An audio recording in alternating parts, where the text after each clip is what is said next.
नमस्कार साथियों, सर्वा क्लासेज में सभी साथियों का हार्दिक स्वागत है। साथियों, अपन ने बहुत ही महत्वपूर्ण ज्योग्राफी का टॉपिक शुरू कर रखा है। अपने सर्वा क्लासेज यूट्यूब चैनल के माध्यम से हम अपन संपूर्ण ज्योग्राफी आप तक पहुंचा रहे हैं। उसके साथ साथ में अपना खुद का एप्लीकेशन सर्वा क्लासेज गूगल प्ले स्टोर से आप डाउनलोड कर सकते हैं और वहां से संपूर्ण geography PDF notes, recorded class और टेस्ट सीरीज जो है वो हासिल कर सकते हैं। बहुत ही सुनहरा अवसर आपके लिए है। हर एक कॉम्पिटिटिव एग्जाम की तैयारी के लिए बहुत शानदार अवसर है। साथियों, आज अपन चर्चा अपने शुरू कर रखी है जिसकी राजस्थान का ज्योग्राफी, और उस राजस्थान के ज्योग्राफी का जो अपना टॉपिक चल रहा है वो है पश्चिमी मरुस्थलीय प्रदेश, राजस्थान के भौतिक प्रदेश। और राजस्थान के भौतिक प्रदेश में अपन ने चर्चा कर ली पश्चिमी मरुस्थलीय प्रदेश की। पश्चिमी मरुस्थलीय प्रदेश की चर्चा करने के बाद में आज अगला भौतिक प्रदेश जो अपना होगा वो है अरावली पर्वतीय प्रदेश। पश्चिमी मरुस्थलीय प्रदेश को अपन ने दो भागों में बांटा था, शुष्क मरुस्थलीय प्रदेश और अर्ध शुष्क मरुस्थलीय प्रदेश। आज अपन देखेंगे अरावली पर्वतीय प्रदेश के विस्तार से जानकारी अपन हासिल करेंगे, ठीक है ना। तो देखते हैं अरावली पर्वतीय प्रदेश के बारे में। यह है भौतिक प्रदेश, राजस्थान का भौतिक प्रदेश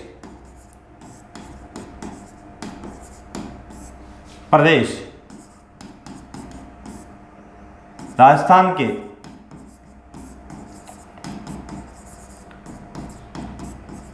कुल भूभाग के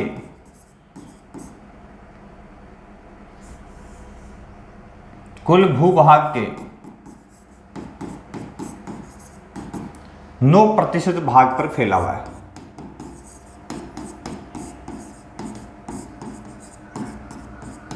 कितना प्रतिशत भाग है कुल भूभाग का? 9% भूभाग संपूर्ण राजस्थान का, ठीक है ना। और इसमें यदि अपन जनसंख्या की बात करें तो जनसंख्या मेरे साथियों,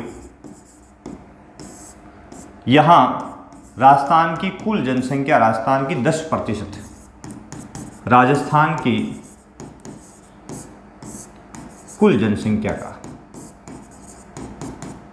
कुल का कितना परसेंट भाग यहां पे है? 10% भाग यहां पे निवासी करता है। बहुत ही महत्वपूर्ण भौतिक प्रदेश है अरावली पर्वतीय प्रदेश राजस्थान का। क्यों महत्वपूर्ण है इसकी बात अपन करें तो मुख्य रूप से एक तो यह है जल विभाजन का काम करता है। राजस्थान को मुख्यतः भारत के प्रमुख जल विभाजन का प्रमुख हिस्सा भी है, ठीक है ना। और भारत के जल विभाजन के साथ साथ में राजस्थान का भी जल विभाजन करता है। तो ये राजस्थान की प्रधान जल विभाजक रेखा इधर से गुजरती है। राजस्थान की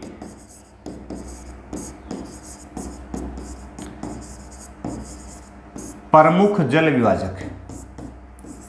अब जल विभाजक का मतलब समझ गए होंगे कि ये इस धरातल का इस तरह का स्वरूप है कि इसका एक ओर का जो पानी है वो जिसे इसमें जो बरसात का पानी प्राप्त होता है वो पानी उत्तर पश्चिम की ओर का जो पानी है उत्तर पश्चिम की ओर प्रवाहित हो जाता है, क्योंकि ये ऊंचा भाग है तो जल को दो भागों में बांटने का काम करता है।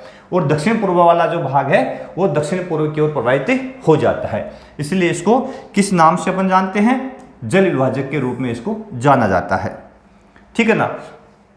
मुख्य रूप से राजस्थान को जल विभाजक के तौर पर दो भागों में बांट रहा है, दक्षिणी, पूर्वी, उत्तर पश्चिमी भाग। इसके अलावा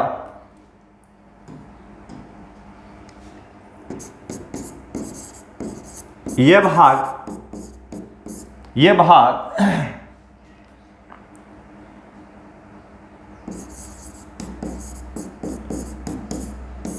खनिजों में संपन्न है, यानी यहां काफी प्राचीन है। इसकी उत्पत्ति के संदर्भ में ये किसका भाग है, बीच में चर्चा करेंगे।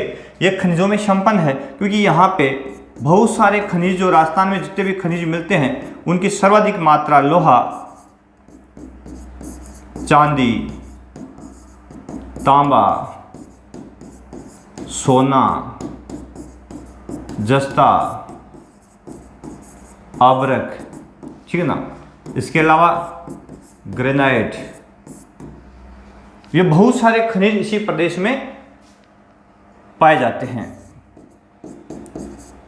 क्रोमाइट, जास्पर, आदि आदि बहुत सारे खनिज इसी प्रदेश में प्रमुखता से पाए जाते हैं। और इसकी यदि हम प्राचीन इसकी उत्पत्ति के संदर्भ में यदि हम चर्चा करेंगे तो ये भाग आपको किसका भाग नजर आता है? ये जो प्रदेश है अरावली पर्वतीय प्रदेश, ये किसका ऐसा है? प्राचीन गोंडवाना लैंड का हिस्सा है। यानी प्राचीन समय की जो गोंडवानालैंड प्लेट थी, जैसे पेंजिया को अपने दो भाग बांटा था, एक का नाम मंगालैंड, दूसरे का गोंडवानालैंड। और प्रायद्वीपीय भारत जो अपना है, ठीक है, भारत के संदर्भ में अपन देखते हैं तो किसका ऐसा है? प्रायद्वीपीय भारत का। प्रमुखता गोंडवानालैंड का हिस्सा है और गोंडवानालैंड भारत में किसका हिस्सा है? ये प्रायद्वीपीय भारत का, प्रायद्वीपीय भारत का। क्योंकि प्रायद्वीपीय जो भारत है उसकी सीमा अरावली के पश्चिम से होकर गुजरती है मेरे साथियों। तो ये जो भाग पूरा पूरा है प्रायद्वीपीय भारत का हिस्सा है, ठीक है। और चट्टानी दृष्टि से अपन देखें, प्राचीन उत्पत्ति के संदर्भ में इसको देखें तो किस प्लेट का हिस्सा है? गोंडवानालैंड प्लेट का हिस्सा माना जाता है, ठीक है ना। तो काफी प्राचीन है, काफी प्राचीन है, ठीक है। तो काफी प्राचीन होने के कारण ही ये किस में धनी है? खनिज संसाधनों में धनी माना जाता है, क्योंकि भारत के जितने भी राजस्थान के बहुमूल्य खनिज है वो इसी भाग में प्राप्त होते हैं।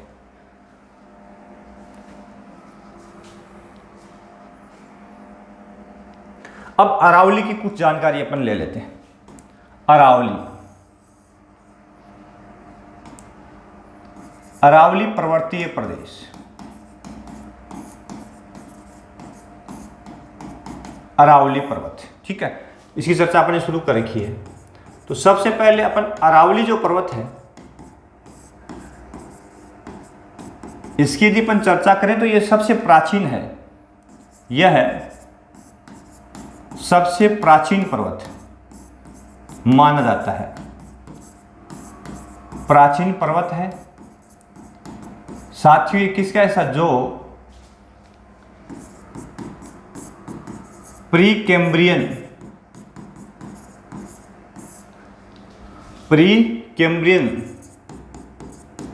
काल की मानी जाती है। किस काल की है? प्री कैम्ब्रियन काल की मानी जाती है, तो काफी प्राचीन मानी जाती है। यदि इसकी आयु की दृष्टि से देखें अपन तो यह है उत्तर अमेरिका की इसकी तुलना करें तो अपन किससे मिलती जुलती है? उत्तर अमेरिका की अपलेशियन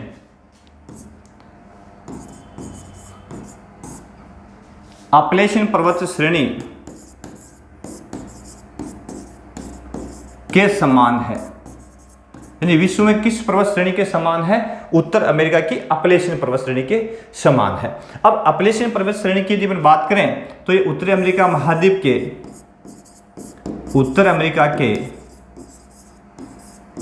पूर्वी तट के समानांतर फैली हुई है। उत्तर अमेरिका के पूर्वी तट के समानांतर फैली हुई एक प्राचीन पर्वतीय श्रेणी है, ठीक है ना।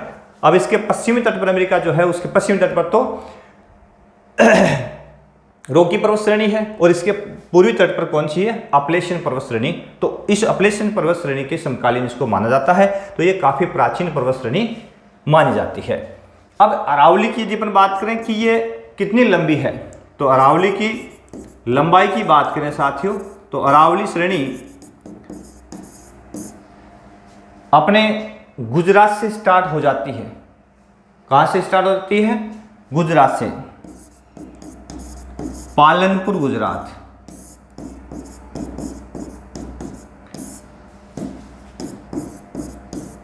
पालनपुर गुजरात से कहां तक फैली हुई है? दिल्ली रीज तक, दिल्ली तक फैली है।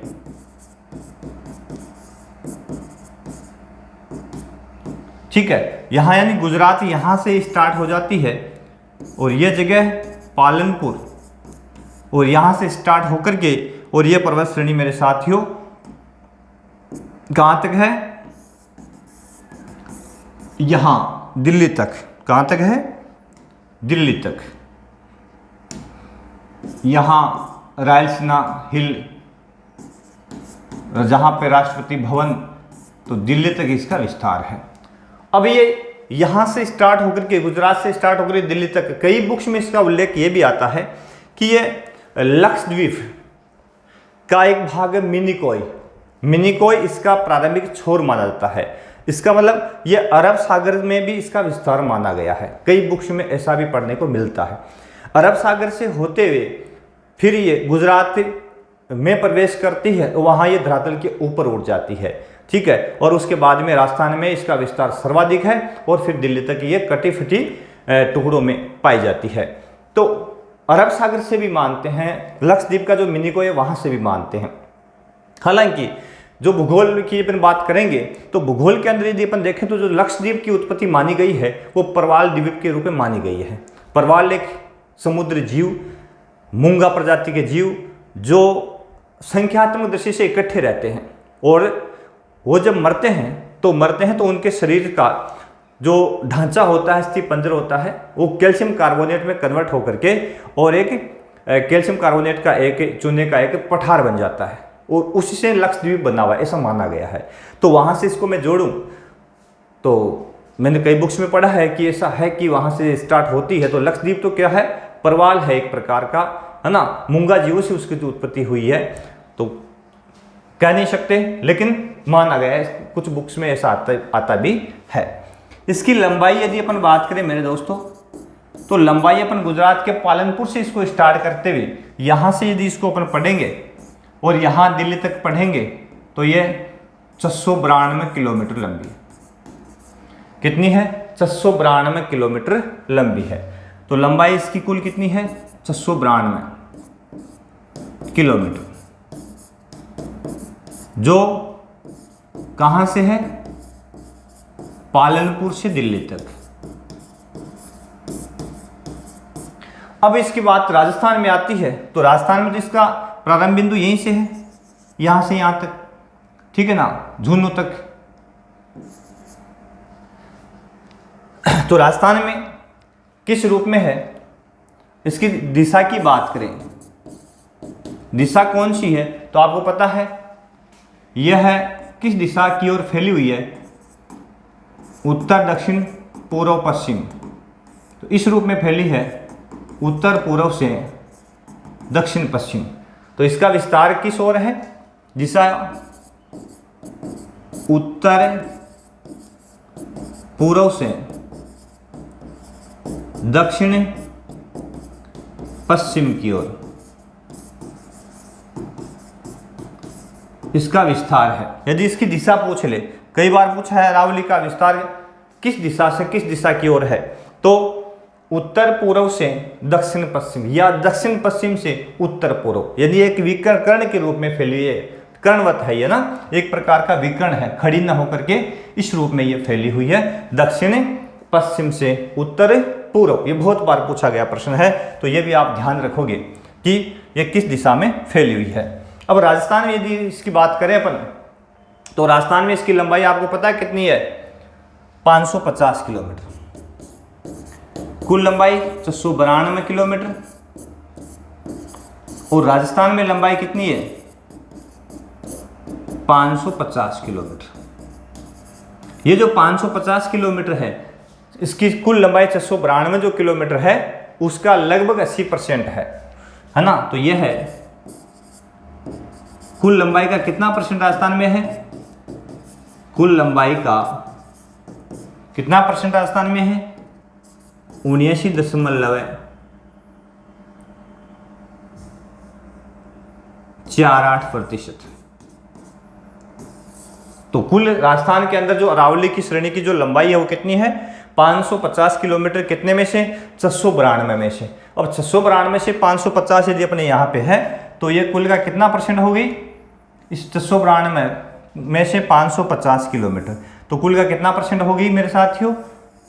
79.48%। ठीक है ना। इतना भाग मुख्य रूप से राजस्थान के अंदर पाया जाता है। अब इसका विस्तार राजस्थान में किन किन जिलों में प्रमुख रूप से है? तो राजस्थान के अंदर विस्तार, तो विस्तार राजस्थान में कितना है? 550 किलोमीटर। ठीक है, लेकिन ये कहाँ से स्टार्ट होती है, तो यहाँ अपने गुजरात की सीमा यहाँ लगती है। तो यह एक जगह का नाम है जो सिरोही की सीमा पर है, खेड़ब्रम।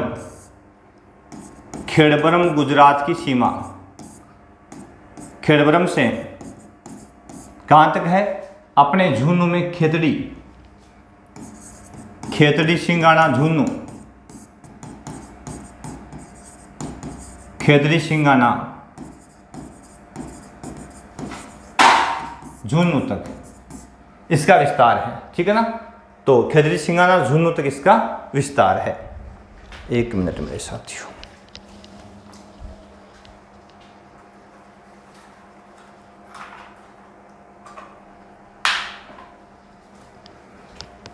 ठीक है, तो खेतड़ी सिंगाना झुन्नू तक इसका विस्तार है। तो यहां से अपन देखेंगे तो कितने किलोमीटर है, 550 किलोमीटर यहां से यहां तक विस्तार है। अब किन किन जिलों में मुख्य रूप से फैली हुई है, तो यहां अपन साथियों जिलों की बात करेंगे। तो जिलों की बात अपन करें तो यहां से अपन चले, सबसे अधिक ऊंचाई यहां मिलती है अपने को सिरोही के अंदर। ठीक है ना, सबसे ऊंची चोटी माउंट आबू में गुरु शिखर 1722 मीटर। तो सिरोही से अपन स्टार्ट करें, सिरोही, उसके बाद में उदयपुर आ गया, पाली, राजसमंद, ब्यावर, अजमेर, जयपुर, दौसा, अलवर, खेरतल, तिजारा, कोटपुतली, बैरोड, सीकर, झुन्नू, ये प्रधान जिले हैं, मुख्य जिले हैं जहां पे इसका विस्तार पाया जाता है। कुछ जो मुख्य जिले कौन से हो गए, मुख्य विस्तार, ऐसे कौन से जिले हैं जहां प्रमुखता विस्तार इसका है, तो अपन यहां से चलेंगे तो सिरोही, उसके बाद में उदयपुर, उदयपुर का नया जिला बन गया सलूम्बर, नया जिला पूछ, नए जिले के बारे में पूछ ले तो सलूम्बर। उसके बाद में आगे चलेंगे तो राजसमंद, इस साइड में यहां आएंगे तो पाली, अब पाली से आगे चलेंगे तो अजमेर से अलग बना दिया गया ब्यावर, ब्यावर से आगे चलेंगे तो अजमेर खुद हो गया। उसके बाद में अगला अजमेर के आगे चलेंगे तो जयपुर,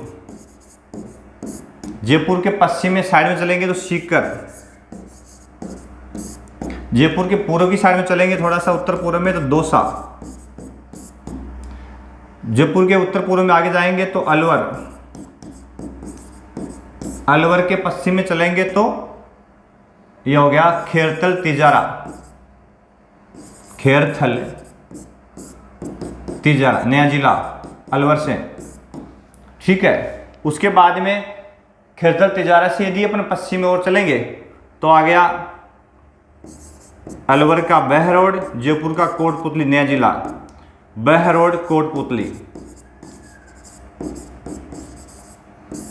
ठीक है, और उसके बाद में अंतिम जिला जो इसकी सीमा तय करता है झुन्नू। आदि ऐसे जिले हैं जहां पे प्रमुखता से इसका विस्तार है मेरे साथियों, यानी सिरोही, उदयपुर, सलूम्बर, राजसमंद, पाली, ब्यावर, अजमेर, जयपुर, सीकर, दौसा, अलवर, खेरतल, तिजारा, बैरोड, कोतपुतली, झुन्नू आदि ऐसे जिले हैं जहां पे इसका प्रमुख रूप से विस्तार पाया जाता है। ठीक है, कुछ गौण जिलों में विस्तार है, गौण विस्तार यानी जो अरावली के तटवर्ती भाग है, इस सीमा के पास वाले क्षेत्र है, वहां पर भी इसका विस्तार माना गया है। जैसे यहां डूंगरपुर की सीमा लगती है, तो डूंगरपुर प्रधान जिले में ना आकर के इसका पड़ोसी होने के कारण यहां पर भी इसका विस्तार माना गया है। बांसवाड़ा प्रतापगढ़ में भी पहाड़ी क्षेत्र है। अब जो बांसवाड़ा प्रतापगढ़ चित्तौड़गढ़ का जो पहाड़ी क्षेत्र है मेरे साथियों, यहाँ पे विंध्याचल और अरावली का मिलन होता है। ठीक है ना, इसलिए इस पहाड़ी क्षेत्र को भी इसमें शामिल किया गया है। उप गौण प्रदेशों के बांसवाड़ा, डूंगरपुर, प्रतापगढ़, चित्तौड़गढ़, ठीक है। इसके अलावा बूंदी, बूंदी में कहते हैं ना बूंदी को, अरावली को आड़ावल पर्वत, है ना, इसीलिए बूंदी को भी इसका उल्लेख भी आता है। इसके अलावा भीलवाड़ा, भीलवाड़ा, ठीक है, और अजमेर ये आ ही गया, 2 शब्द आएगा आदि। ये ऐसे जिले हैं मेरे दोस्तों, एक इस प्रकार के जिले हैं जो अरावली के सीमांक के पास में पड़ते हैं, लेकिन ये डूंगरपुर के बाद में बांसवाड़ा, प्रतापगढ़, चित्तौड़ है, थोड़ी सी दूर है, लेकिन दूर होते हुए भी यहाँ पर पहाड़ियों का विस्तार है। एक सारी विंध्याचल की पहाड़ियाँ आकर के आपस में यहाँ मिल रही है। इस मिलन बिंदु के कारण यह प्रदेश पहाड़ी जो है ना, इस प्रदेश को अरावली का उपविभाग ही मान लिया जाता है। तो डूंगरपुर, बांसवाड़ा, प्रतापगढ़, चित्तौड़गढ़, बूंदी, भीलवाड़ा आदि जिलों में भी इसका विस्तार माना जाता है। ठीक है, तो जिले कौन से हो गए? यहाँ सिरोही से अपने शुरू किए और अपन झुंझुनू से पहुंचे। नए जिलों में जिसमें नए विस्तार है तो सलूम्बर नया जिला, अजमेर से ब्यावर नया जिला, और अलवर से खेरतल तिजारा, और जयपुर अलवर से कोटपुतली बहरोड नया जिला। ठीक है ना, यहाँ इसका विस्तार पाया जाता है। ठीक है ना।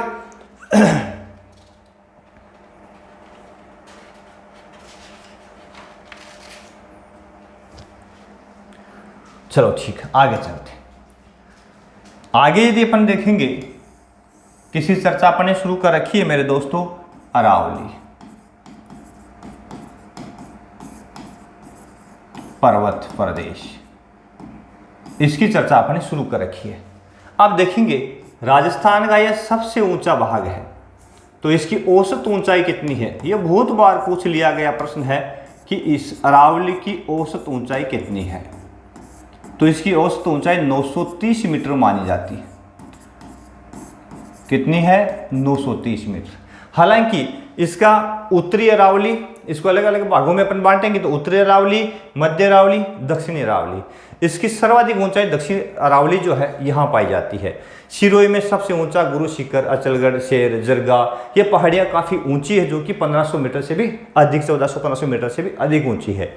सबसे ऊंची जो माउंट आबू में गुरु शिखर जो है, गुरु शिखर चोटी विस्तार से अपन आगे और चर्चा करेंगे, 1782 मीटर सबसे ऊंची चोटी मानी जाती है। लेकिन औसत ऊंचाई इसकी कितनी है? 930 मीटर। ये ध्यान रखिएगा, अरावली की औसत ऊंचाई बहुत बार पूछा गया प्रश्न है कि अरावली की औसत ऊंचाई कितनी मानी जाती है, तो 930 मीटर। यह प्रदेश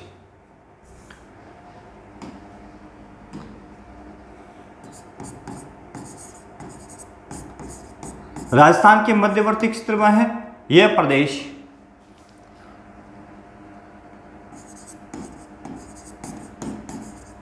उप आर्द्र जलवायु रखता है, उप आर्द्र जलवायु रखता है। यहां कौन सी जलवायु पाई जाती है? उप आर्द्र, अर्थात वर्षा कितनी होती है? अब आपको पता है, अर्थात वर्षा 50 से 90 सेमी औसत मानी गई है। यहाँ वर्षा 50 से 90 सेमी औसत मानी गई है। हमने विभाजन इसकी सीमांकन किया था। इसकी अरावली की जो पश्चिमी सीमा है 50 सेमी समवर्षा रेखा, पहले भी इसकी चर्चा मैंने की जब अपन ने इसके भौतिक प्रदेशों को बांटा था तब। इसकी पश्चिमी सीमा 50 सेमी समवर्षा रेखा तय करती है। ठीक है ना, तो 50 सेमी, और इस भाग में अपन चलेंगे तो यहाँ पे अपन देखेंगे कि जो वर्षा रेखा है मुख्य रूप से 80 सेमी के आसपास में समवर्षा रेखा इधर से गुजरती है। 80 सेमी समवर्षा रेखा इसके पूर्वी छोर से गुजरती है। वर्षा की बात अपन वितरण देखेंगे, विस्तार से इसको और पढ़ेंगे साथियों। ठीक है, लेकिन अपन यहाँ देखेंगे जैसे कि माउंट आबू सिरोही के अंदर, यहाँ 108 सेमी भी औसत वर्षा होती है। ठीक है ना, बहुत अच्छी वर्षा होती है माउंट आबू के अंदर, है ना। तो इस भाग में अच्छी वर्षा होती है, इस कारण से इसकी औसत वर्षा यदि अपन निकालते हैं तो वो मेरे साथियों कितनी आती है? लगभग 50 से 90 सेमी औसत वर्षा यह प्राप्ति करता है। यहाँ की जलवायु किस तरह की मानी गई है? उप आर्द्र प्रकार की जलवायु मानी गई है, क्योंकि इसका पश्चिमी भाग है। यहाँ तो वर्षा बहुत कम होती है, क्योंकि पश्चिमी भाग अरावली का जो है वो वृष्टि छाया प्रदेश में आता है। थोड़ा सा मैं इंडिकेट कर दूं, अरावली का पश्चिमी भाग, अरावली का पश्चिमी ढाल, पूछ ले कौन सा ढाल, पश्चिमी ढाल किस में आता है, वृष्टि छाया प्रदेश में, वृष्टि छाया प्रदेश अब में आता है। ठीक है, कौन सा भाग, पश्चिमी भाग, यानी ये वाला क्षेत्र, ये पश्चिमी जो ढाल है वो किस में आता है, वृष्टि छाया प्रदेश में। ऐसा क्यों है, अब वृष्टि छाया प्रदेश होता क्या, ये भी तो अपने को पता होना चाहिए। तो वृष्टि छाया प्रदेश किसे कहते हैं, तो मुख्य रूप से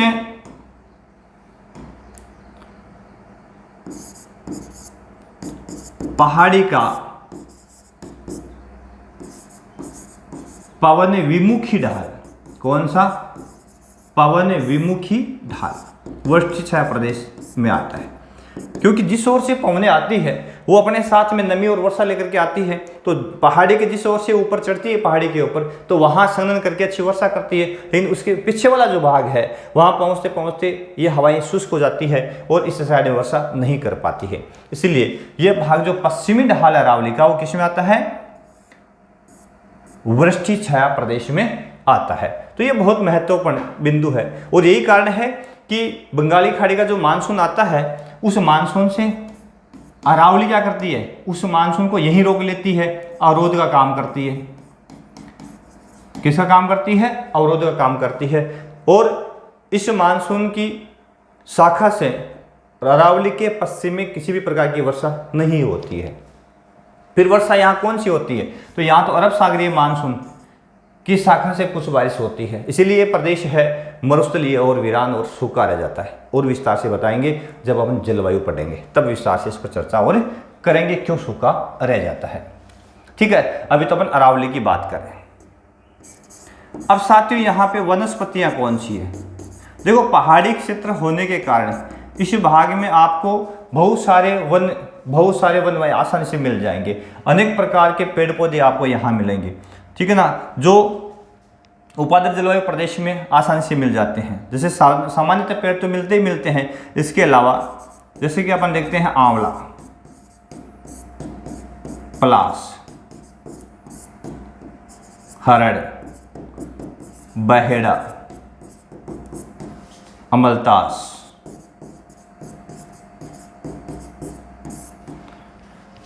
नीम।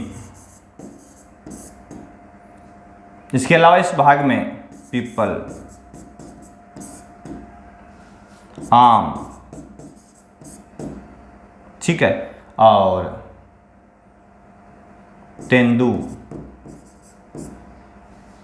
और भी कई प्रकार के वन यहाँ पे आसानी से मिलते हैं। अनेक प्रकार की वनस्पति यहाँ पे मिलती है। तो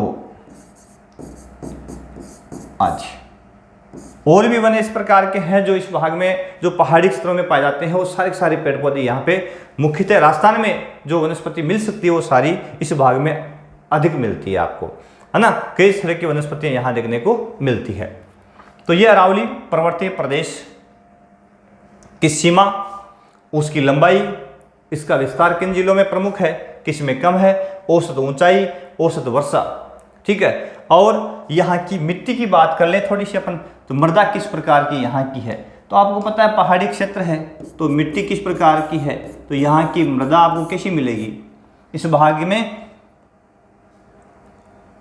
पथरीली मिट्टी जिसको अपन कहेंगे। यहाँ की मिट्टी जो है मुख्य रूप से लाल, इसके दक्षिणी भाग जो है उसमें लाल लाल पीली और पीली मिट्टी, और इसका जो ढाल है जहाँ से नदियाँ निकलती है तो वहाँ पे इसको कैसी मिलेगी आपको, नदियों के बेसिन में जलोढ़, नदियों के बेसिन में जलोढ़, ठीक है ना, वहाँ पे जलोढ़ मिट्टी भी मिल जाती है। देखो पहाड़ी क्षेत्र होता है उसके ऊपर मृदा की परत पतली होती है। हालांकि इसकी विशेषता क्या है, मृदा की परत पतली होती है। यहाँ पे मृदा की परतें पतली, क्योंकि जब जल का प्रवाह होता है तो वो मृदा की ऊपरी परत को बहा के ले जा सकता है। इस कारण से इसके ऊपरी भागों में मिट्टी जो है उतनी ज़्यादा उपजाऊ नहीं होती है। और जैसे जैसे अपन इसके नदियों के बेसिन की ओर बढ़ते हैं वहाँ पे जलोढ़ मिट्टियाँ उनका निक्षेप हो जाता है, और ऊपरी भाग जो होता है वो उपजाऊ मिट्टियों से विहीन होता है, यानी उपजाऊ मिट्टी यहाँ पे नहीं पाई जाती है।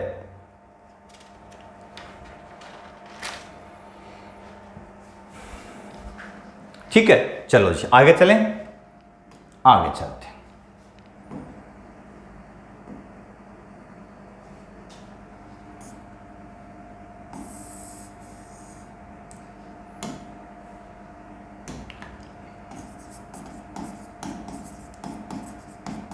अरावली पर्वत की अपन ने चर्चा शुरू करेगी। अब साथियों इसको अपन देखेंगे तो यदि इसको उप विभाजन अपन करें, अरावली का उप विभाजन, तो मुख्य रूप से इसको कितने भागों में बांटा गया है मेरे दोस्तों? 3 भागों में। 3 भाग कौन कौन से हैं? इसके उत्तरी अरावली,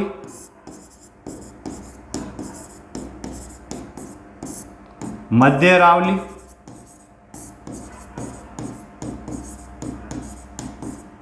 और दक्षिणी अरावली।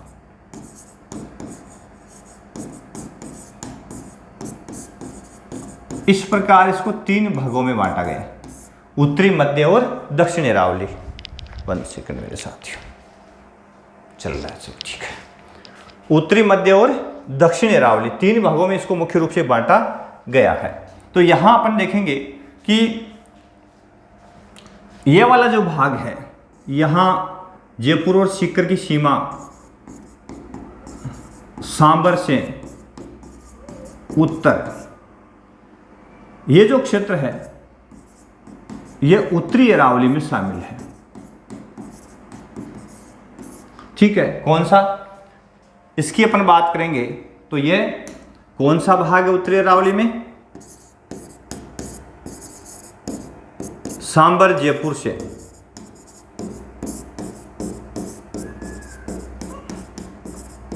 अलवर तक का भाग। क्यों भाग अपन राजस्थान की कर रहे हैं तो इससे किस में शामिल होता है?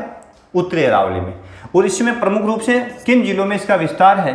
तो यहां जिले कौन कौन से हो जाते हैं? तो अपन देखते हैं कि जयपुर, इसके अलावा सीकर का उत्तरी भाग भी इसमें शामिल है, सीकर, इसके अलावा झुंझुनू, इसके अलावा अलवर, इसके अलावा बहरोड, कोटपुतली,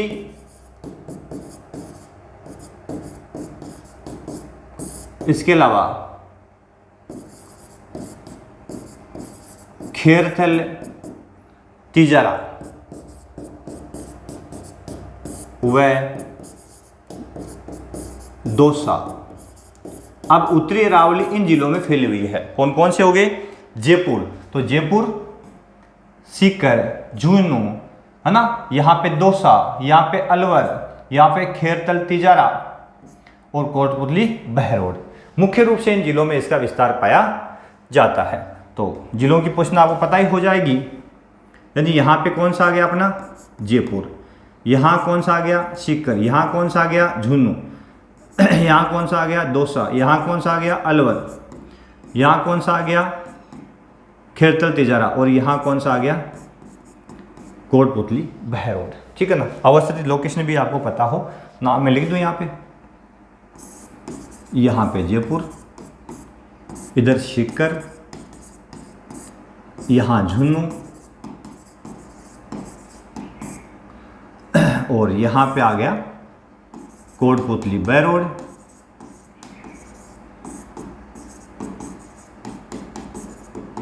और यहाँ पे आ गया खेरथल, नया जिला, खेरथल, तिजारा। ठीक है ना। यहाँ आ गया अलवर और ये आ गया दौसा।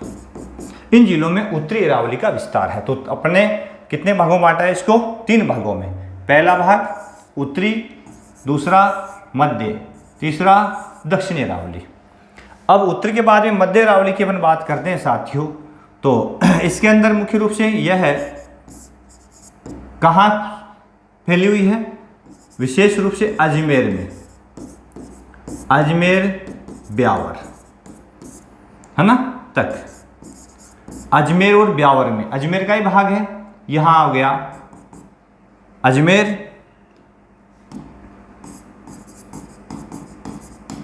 और यहां हो गया ब्यावर।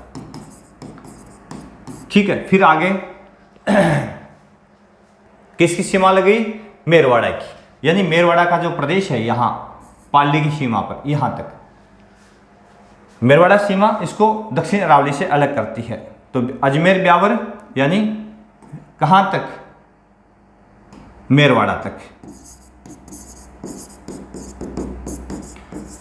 अब कई बुक्स जो आती है मेरे दोस्तों, उसमें एक भाग इसका मुख्य रूप से जो शेखावाटी का क्षेत्र है, कहां से, शेखावाटी का जो क्षेत्र है मुख्य रूप से, जिसमें शेखावाटी की कुछ पहाड़ियां हैं,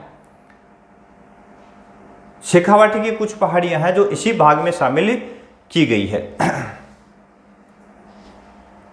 मैंने एक जगह पढ़ा था, दिमाग में आया है, शेखावाटी की कुछ पहाड़ियां भी इसी भाग में शामिल की गई है।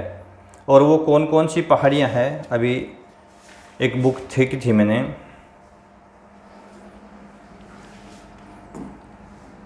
याद आया तो, शेखावाटी की पहाड़ी,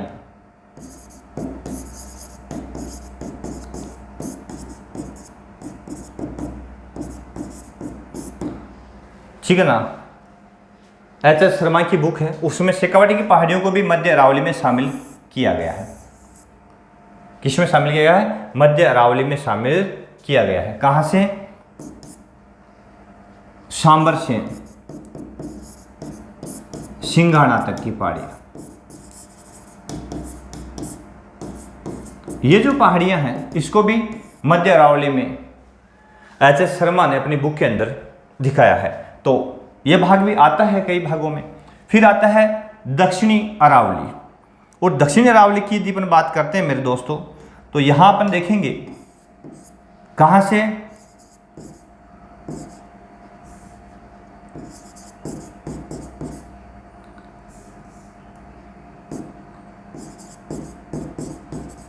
अजमेर मेरवाड़ा के दक्षिण से, अजमेर मेरवाड़ा के दक्षिण से स्टार्ट होकर के कहां तक, सिरोही तक, कहां तक, सिरोही तक ये पहाड़ियां फैली हुई है। कौन सी, दक्षिणी अरावली। और इसमें मुख्य रूप से जिले ये कौन कौन से जिले आते हैं, यहां से यहां तक के जिले सारे शामिल हो जाते हैं। यहां अपन देखते हैं तो सिरोही, यहां उदयपुर, दक्षिण अरावली में सलूम्बर, यहां सलूम्बर, यहां उदयपुर, यहां सिरोही, ठीक है, यहां पाली, पाली, ठीक है। उसके बाद में यहां राजसमंद, राजसमंद, राजसमंद की भीम तहसील जो है मुख्य रूप से अजमेर के टच में है, तो वो इसकी सीमा बनाती है। और भीलवाड़ा का पश्चिमी भाग, ठीक है ना, ये भाग जो है वो ये दक्षिणी अरावली के जिले हैं। मुख्य रूप से इन जिलों में दक्षिणी अरावली जो पहाड़ियां हैं वो फैली हुई है। तो तीन भागों में अपने बांटा है इसको साथियों, उत्तरी अरावली, मध्य अरावली और दक्षिणी अरावली। मध्य में मैंने दो जगह बुक में पढ़ा था, और वैसे मुझे याद आया कि एच.एस. शर्मा की जो बुक है उस बुक में मुख्य रूप से शेखावाटी की पहाड़ियों को मध्य अरावली में शामिल किया गया है। सांबर से सिंघाना तक की जो पहाड़ियां हैं उसको भी इसमें शामिल किया गया है। तो ये तीन भाग, उत्तरी अरावली, मध्य अरावली और दक्षिणी अरावली, तीनों की बारी बारी से अपन ने चर्चा की। अब अपन चर्चा करते हैं उत्तरी अरावली की। उत्तरी अरावली विस्तार अपने देख ही लिया। उत्तरी अरावली का विस्तार कहां से कहां तक है मुख्य रूप से, तो अपने कहां का देखा कि इसका विस्तार उत्तरी अरावली का सीकर, झुंझुनू, सीकर, झुंझुनू, जयपुर, दौसा, अलवर, खेरतल, तिजारा,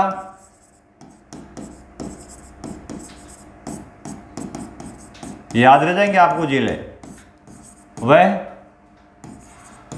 जयपुर, अलवर से अलग कोटपुतली, बहरोड आदि आदि में इसका विस्तार है, ठीक है ना। और इसकी औसत ऊंचाई जो उत्तरी अरावली है, इसकी औसत ऊंचाई यानी यह जो अरावली है इसकी औसत ऊंचाई कितनी मानी गई है, तो औसत ऊंचाई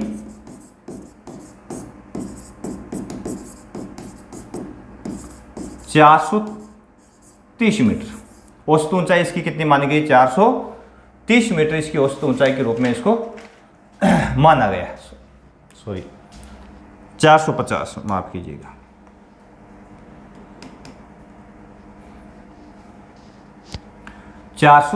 मीटर, ठीक है।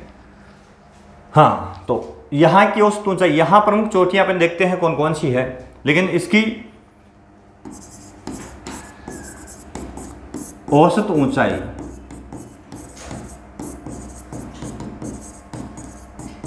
450 मीटर मानी गई। उत्तरी अरावली की औसत ऊंचाई पूछ ले कई बार कि इसकी औसत ऊंचाई कितनी है, ठीक है ना। अब यहाँ की प्रमुख चोटियां मैंने यहाँ दिखाने का प्रयास किया है। देखो कौन कौन सी चोटियां हैं, तो प्रमुख जिले जो है सीकर जिला, तो सीकर जिले में कौन कौन सी, रघुनाथगढ़ और मालखेत। सीकर जिले में कौन कौन सी है, रघुनाथगढ़ और 1055 मीटर और मालखेत। अब कई बुक्स में मालखेत को झुन्नू में दिखाते हैं कि दोनों की सीमा पे है, ठीक है ना। मालखेत 1052 मीटर, क्या हो गया,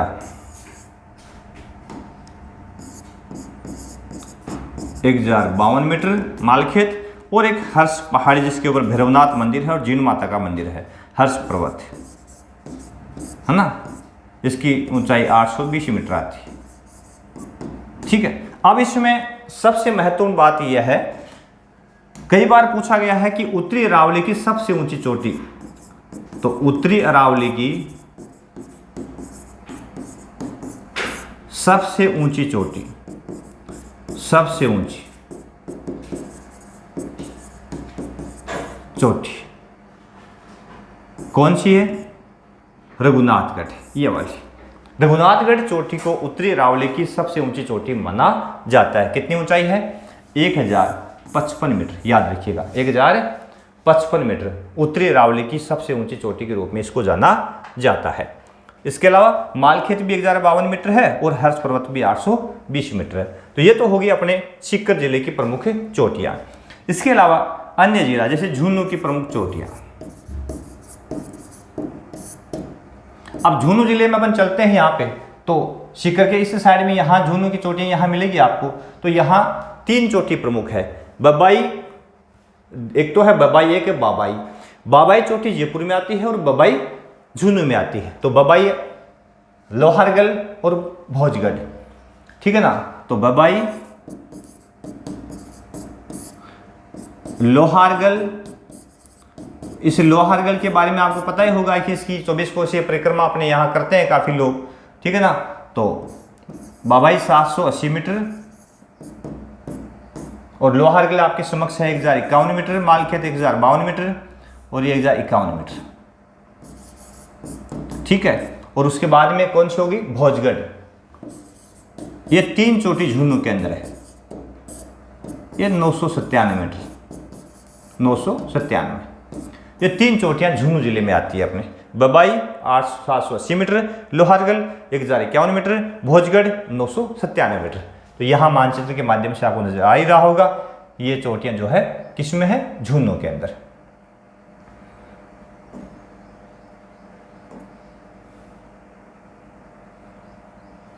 उसके बाद में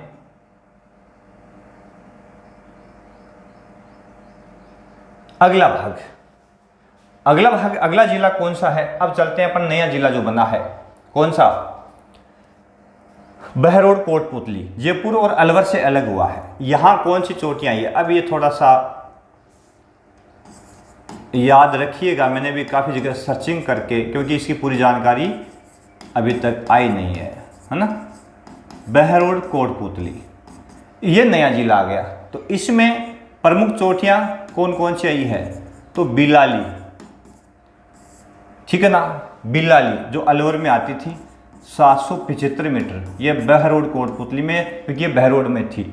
और एक आ गई बैराठ, ये कोटपुतली में थी, जयपुर में थी पहले, अब 704 मीटर की ऊंचाई वाली बैराठ किस में आ गई, बहरोड कोटपुतली में शामिल हो गई।